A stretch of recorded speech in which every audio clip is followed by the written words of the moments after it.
Hi everybody, it's Brad with Big Family Homestead, and in this video, I'm going to show you how we start our Moringa oleifera trees from seed.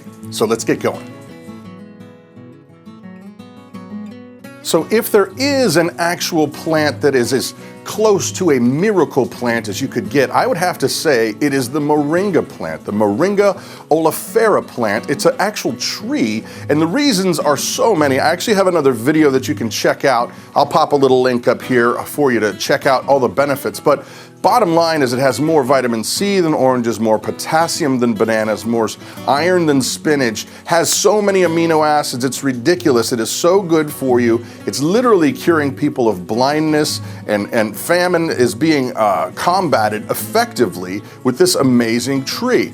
So I wanted to go ahead and show you, because there are a couple little tricks, little tips to get these things to germinate a little faster than you normally would, and they're not exactly the easiest germinators. So I want to show you how we start ours from seed. There are other ways you can propagate the plant. You can actually use cuttings, which I'll show you in another video, but today we are getting some new moringa trees growing from seed. So here we go, let's get to it. So here are our moringa seeds. Now, they're basically almost like a triangle. They're kind of triangular in shape. They've got a paper-like coating, and then there's actually a seed coating on the outside of them. And what we're gonna do, one of the little tricks to speed up the whole process of the growth, the germination, is we're gonna take this outer covering, and you can either poke a hole in it, which I'll show you, or you can actually remove the whole thing and the seed is inside there. So I'm gonna show you how we do that right now. Okay, so if you have fingernails, which I keep mine very short, you could do this with your fingernail, but I do not, because like I said, I keep mine very short. So what you're gonna do is you're gonna actually take this, you're gonna kind of crack this guy open a little bit, being careful not to destroy the goodness inside. It is kind of hard, so you gotta be very careful. You can just nick it like that. See how it's open in there? There's a little hole, teeny weeny. Let's see if I can get it up there. Yep, there's a little hole. Now that is that, but you could keep going.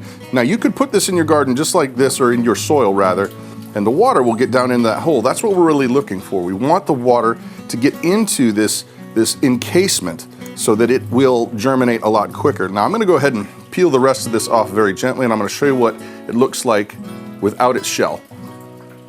Okay, so I very gently peeled away that outer shell, and this is what you have. Here is the actual moringa seed. Now this is going to go into our soil. We're going to moisten it up. We're going to get it into a nice little tray, and you watch. It's going to be amazing, amazing, amazing. You will have moringa trees, and well, little ones, in probably about a week and a half too. There we go. Now here are my moringa seeds that have been de-shellified, de-hullified, de-fied, and we are going to go ahead and put them in some soil, get them wet, and see what happens. Now a word on the soil you're going to use for this moringa miracle that's getting ready to happen is basically you can use just about anything you want.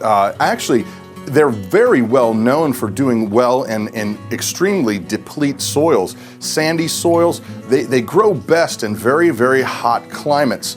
As a matter of fact, they'll go dormant at 50 degrees, so you've got to be very careful not to let it get too cold once these things are, growing. But the soil doesn't really matter. I'm just going to basically use a regular old compost soil mixed up with a little bit of peat moss, and you'll see they do rock and roll. Okay, so I've got my soil prepared in my little trays here, and I'm going to take these moringa seeds. You basically want to get them down about a ½ inch, not too deep. Just make sure they're nice and covered up, warm and toasty. And basically, that's really it. There's one other step, and I'm going to show you, or I'm going to tell you rather, one little trick that I do instead of using water, and that is worm tea. No, it is not a delightful beverage made of liquefied worms that you might think. It is not, no, it is compost tea. Basically, you can take worm castings and you actually make a fertilizer that is amazing out of it. It's a compost tea. You take the castings, you put it in a bucket of water that is not chlorinated, you bubble it up, give it something to eat with molasses, and in poof, 24 hours, you have liquid, yummy, yummy, yummy gold for your plants. I do have another video where you can check out exactly how I make it. It's worm tea, worm casting tea, but basically I've already made it. I'm gonna bring it over here. We're gonna get these moringa seeds happy, happy, happy. Now on goes the worm tea. There you go. This stuff is loaded with millions and millions of beneficial bacteria, living organisms that is going to benefit this soil and these plants in a way that is, well, it's beyond me. Well, it's really good for the plants. Oops, do we have a float? We have a floater! We have a floater, get down in there. Oh my, I'm gonna have to fix that, but here we go. So we did have an escape attempt. This guy tried to float on out of there, but we took care of his business. Now all you really do, keep them warm.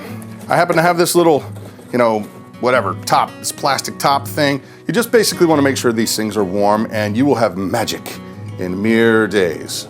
So with some warmth, a little love, about 2 to 3 weeks, and you should have something like about this size. Pretty cool, huh? Now this particular moringa plant was taken from a cutting. I'm gonna show you, see, right there. I'm gonna show you how you can propagate these plants without even using the seeds. You can use cuttings, but that's another video for another day. So, there you have it. Easy peasy, lemon squeezy. Let me tell you what, folks. If you are a homesteader, if you are a farmer, if you are a self-reliant type, you got to figure out how to get this into your hands right now. It is so beneficial for so many levels.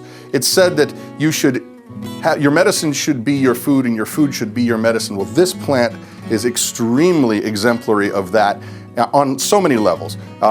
Anyway, you gotta watch the video. I'm gonna put the link up here. You gotta see how beneficial this stuff is.